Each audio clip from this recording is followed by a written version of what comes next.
Setiap pagi pria ini memulai harinya dengan menusukkan pedangnya ke pasir gurun untuk merasakan tanah di bawah kakinya. Suatu hari pasir di depannya tiba-tiba mulai runtuh. Melihat hal itu, ia bersemangat dan segera memanggil timnya. Ini adalah cara tertua untuk menemukan sumur di gurun. Mereka tidak mendapat setetes air pun selama 3 hari, dan kini seluruh harapan mereka bertumpu pada sumur itu. Namun ketika mereka membuka penutup sumur, semua orang terkejut. Tidak ada setetes air pun di dalamnya. Melihat wajah timnya yang kecewa, kapten mengambil sebuah batu bata dan melemparkannya ke dalam sumur. Suara samar bergema dari bawah, membuat mereka semakin cemas. Para prajurit yang terjebak di gurun itu tidak punya air lagi, dan kematian sedang menunggu mereka. Namun sang kapten menolak menyerah. Ia memerintahkan Jack untuk turun dan memeriksa. Di bawah hanya ada pasir kuning, tetapi saat Jack mulai memanjat kembali ke atas, ia merasakan sedikit kelembapan di dinding sumur. Ketika disentuh dengan hati-hati, ia melihat tetesan kecil air perlahan menetes dari sebuah sudut. Dengan gembira, Jack berteriak dan meminta wadah. Timnya segera menyerahkan sebuah kotak logam kecil. Jack dengan hati-hati mengumpulkan setiap tetes air dan menuangkannya ke dalam. Jumlahnya sedikit, tetapi itu menjadi secercah harapan bagi 9 anggota tim tersebut untuk bertahan hidup. Kapten segera memerintahkan lebih banyak wadah. Setelah berjam-jam berusaha, mereka berhasil mengisi 2 kotak makan dengan air.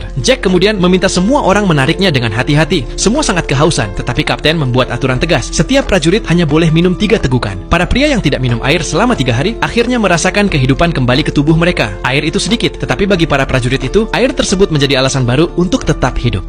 Setiap pagi pria ini memulai harinya dengan menusukkan pedangnya ke pasir gurun untuk merasakan tanah di bawah kakinya. Suatu hari pasir di depannya tiba-tiba mulai runtuh. Melihat hal itu, ia bersemangat dan segera memanggil timnya. Ini adalah cara tertua untuk menemukan sumur di gurun. Mereka tidak mendapat setetes air pun selama 3 hari, dan kini seluruh harapan mereka bertumpu pada sumur itu. Namun ketika mereka membuka penutup sumur, semua orang terkejut. Tidak ada setetes air pun di dalamnya. Melihat wajah timnya yang kecewa, kapten mengambil sebuah batu bata dan melemparkannya ke dalam sumur. Suara samar bergema dari bawah, membuat mereka semakin cemas. Para prajurit yang terjebak di gurun itu tidak punya air lagi, dan kematian sedang menunggu mereka. Namun sang kapten menolak menyerah. Ia memerintahkan Jack untuk turun dan memeriksa. Di bawah hanya ada pasir kuning, tetapi saat Jack mulai memanjat kembali ke atas, ia merasakan sedikit kelembapan di dinding sumur. Ketika disentuh dengan hati-hati, ia melihat tetesan kecil air perlahan menetes dari sebuah sudut. Dengan gembira, Jack berteriak dan meminta wadah. Timnya segera menyerahkan sebuah kotak logam kecil. Jack dengan hati-hati mengumpulkan setiap tetes air dan menuangkannya ke dalam. Jumlahnya sedikit, tetapi itu menjadi secercah harapan bagi 9 anggota tim tersebut untuk bertahan hidup. Kapten segera memerintahkan lebih banyak wadah. Setelah berjam-jam berusaha, mereka berhasil mengisi 2 kotak makan dengan air. Jack kemudian meminta semua orang menariknya dengan hati-hati. Semua sangat kehausan, tetapi kapten membuat aturan tegas. Setiap prajurit hanya boleh minum 3 tegukan. Para pria yang tidak minum air selama 3 hari, akhirnya merasakan kehidupan kembali ke tubuh mereka. Air itu sedikit, tetapi bagi para prajurit itu, air tersebut menjadi alasan baru untuk tetap hidup.